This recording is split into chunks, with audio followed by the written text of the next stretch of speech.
आदरणीय प्राचार्य महोदय, शिक्षक साथियों और प्यारे बच्चों, सुप्रभात। आज समाज में नैतिक मूल्य और सामाजिक मूल्यों का पतन हो रहा है। उसी के आधारित हमने एक सोशल ड्रामा तैयार किया है कि हम कैसे नैतिक मूल्यों को, सामाजिक मूल्यों को बचा सकते हैं और उनको अमल कर सकते हैं, जो अपने बुजुर्गों के लिए है कि हम कैसे उनको रक्षा कर सकते हैं, साथ देश की रक्षा कर सकते हैं, और नैतिक मूल्य सभी में होना बहुत जरूरी है। इसी आधार पर एक पेश है आपका एक सोशल ड्रामा।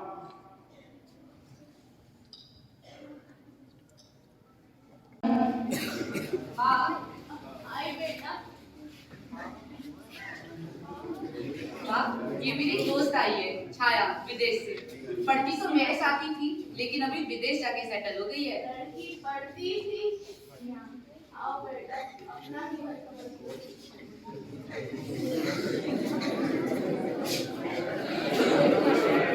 शांत हो जाओ।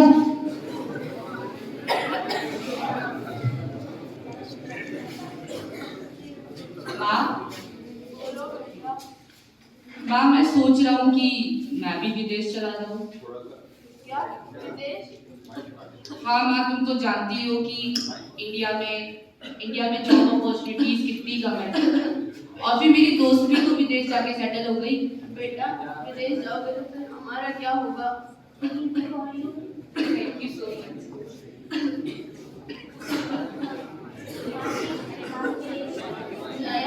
दया नहीं तो क्या होता है?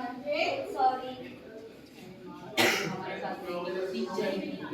तुम भी क्या बात बात पे लेक्चर्स देना स्टार्ट कर देती हो? ये चाय नहीं, ये तो जहर है। माँ, वो विदेश जाकर रही है, उसमें नहीं आती चाय बनाने। What are you doing? Nothing. Can you just please bring a glass of water? Okay. वो विदेश जाकर रही है, उसमें नहीं आती चाय बनाने। तुम इसमें इतना ओवर ड्रामा क्यों करने लगती हो?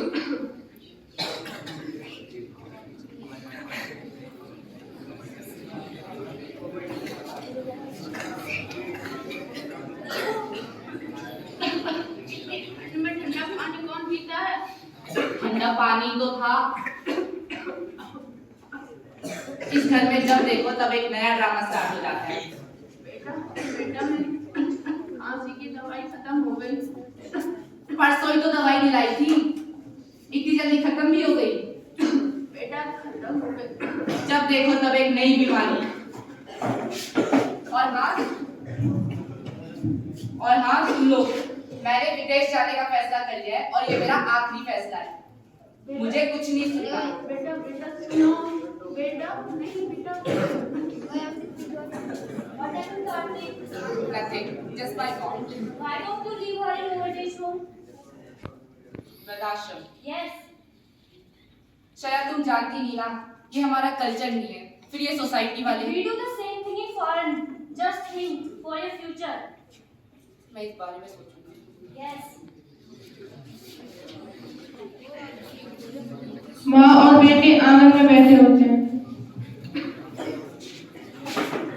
माँ, बोलो बेटा। माफ करना, लगता है मैंने कुछ ज्यादा ही गुस्सा कर दिया तुमसे। कोई बात नहीं बेटा, कभी कभार हो जाता है। अच्छा माँ, तुम वो मेरे से पूछ रही थी ना कि अगर मैं फॉरेन चला जाऊंगा, विदेश चला जाऊंगा तो तुम्हारा क्या होगा? नहीं बेटा नहीं, मुझे विदेश नहीं जाना। मुझे तो घुटन होती है। मुझे तो अपना ही देश बड़ा प्यारा है। तुम क्या किसी की बात चैन से सुन नहीं सकती क्या? पहले मुझे तो अपनी बात कंप्लीट करने दो। और रही बात विदेश ले जाने की, तो तुम्हें कोई विदेश लेके भी नहीं जा रहा। हमने तुम्हारे लिए बहुत अच्छा ठिकाना ढूंढ लिया है, और वो है वृद्धाश्रम। क्या वृद्धाश्रम? हाँ, वृद्धाश्रम। और इस बात को तुम जितनी जल्दी और जितनी अच्छी तरह समझ जाओगे, तुम्हारे लिए अच्छा होगा। बेटा तुम्हारी घर सिम्मी भी तो है, उसके भी तो हाथ पीले कराने हैं। मुझे तुमसे और सिम्मी से क्या लेना? मुझे मेरा फ्यूचर दिख रहा है। और रही बात तुम्हारी और सिम्मी की, तो तुमने और उस सिम्मी ने मेरे लिए किया ही क्या है?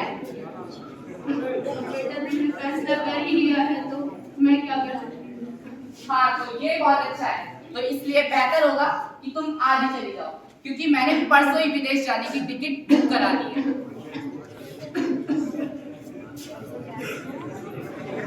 अच्छा मम्मी का सामान ले आओ जरा।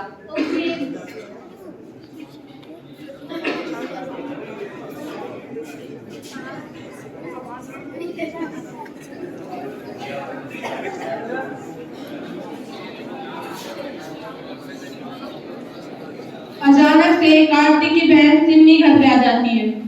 वो तो अच्छा हुआ कि मैंने परसों की फॉरेन की टिकट बुक करा ली, पता नहीं वो सिम्मी का बना। माँ तो तीरथ गई हुई है। तुम कितने दिन से आई हो?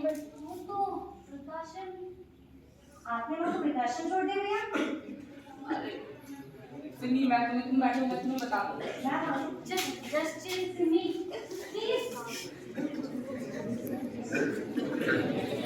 बेटी माँ को वृद्धाश्रम से लेने जाती है।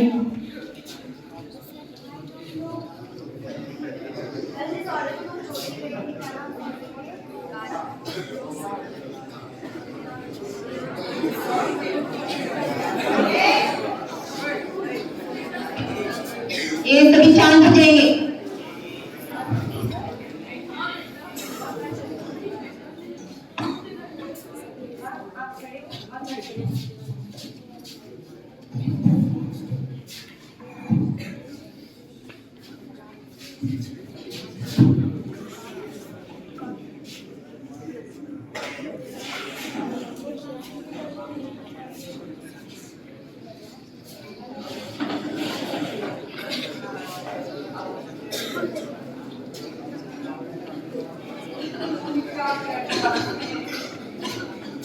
मैम आपको वापस लेके आती हूँ।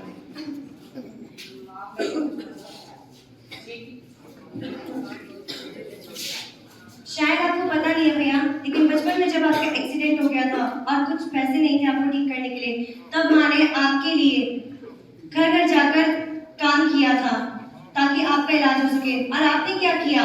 बड़े होकर उन्हें घर से निकाल दिया। क्या यही संस्कार दिए थे माँ ने आपको? एक्सीडेंट? ये तुम क्या कह रही हो सिम्मी? हाँ भैया, यही सच है। क्या क्या माँ ने इतने ज्यादा कष्ट सहे हमारे लिए?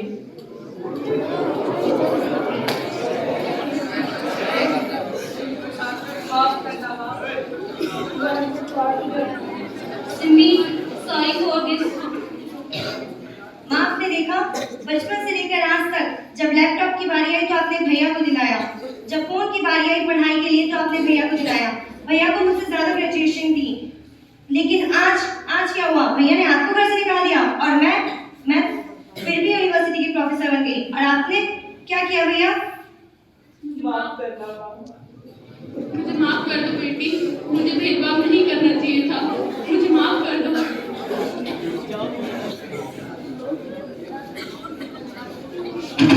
तो देखा आपने किस प्रकार आज के युग में बच्चे अपने माँ बाप को महत्व नहीं देते। माता पिता उन्हें प्राण पोषकर पढ़ाते लिखाते हैं क्योंकि बच्चे आगे चलकर उनका सहारा दे सके, लेकिन बच्चे अपना कर्तव्य भूल गए हैं। बच्चे उनकी बात ही नहीं मानते हैं, वे उन्हें कुछ नहीं समझते, वे सोचते हैं कि उन्हें किया है हमारे लिए। और कभी सोचा है आपने देखा अपनी उम्र निकाल देते हैं बच्चों को बड़ा करने में, और हम क्या करते हैं? उनको बुढ़ापे में